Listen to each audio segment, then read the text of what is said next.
seen a man in a skirt? Chances are he's Scottish and wearing a kilt. Today I'm going to give you a brief history on the kilt, and I'm also going to touch on how the kilt evolved, and then we'll talk a little bit about how it's worn today.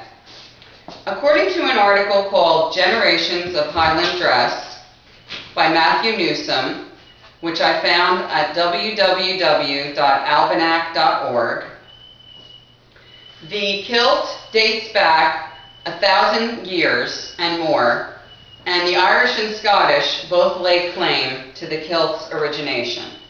But today, I'm going to look at the Scottish side of the story. The kilt was originally fashioned after a lean, which is the Gaelic word for shirt, and it was worn by men down to the knee and belted. But during the Highland Wars, which were in the winter, it was very cold, and the men began to wrap a plaid around themselves to keep them warm, and plaid is the Gaelic word for blanket. It kept them warm and protected them because it was made of heavy wool, and they also wore a belt with that to keep it up, and the plaid was often a tartan pattern. Now, in 1746, the Act of Proscription made it illegal to wear a kilt except for the British Army, and that information was found in Scotland, The History of a Nation by Magnus Magnusson. The ban for wearing the kilt was lifted in 1782, and this way of dressing became popular among civilians.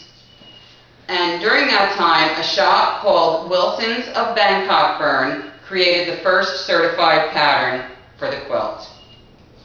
Popularity increased when Sir Walter Scott, who was the founder of the Celtic Society of Edinburgh, wore a kilt to a royal gala. In 1822, the royal family attended a gala that Sir Walter Scott was at, and so the kilt gained more popularity and is still worn today. After the royal visit, the kilt soared in popularity and became a Scottish symbol and common dress among all Scotsmen. During an interview with my next-door neighbor, Catherine Doris, from Glasgow, Scotland, on October 13, 2011, I found out that kilts are still worn today to gala events, to weddings, funerals, christenings, and any formal. This is her husband's kilt, Alan Doris, and it is made of the material, the pattern for the Gordon clan. Each clan or family name has its own pattern, and they wear this to formal events, like I mentioned. Alan actually wore this to a wedding of a neighbor that we all attended here in the neighborhood.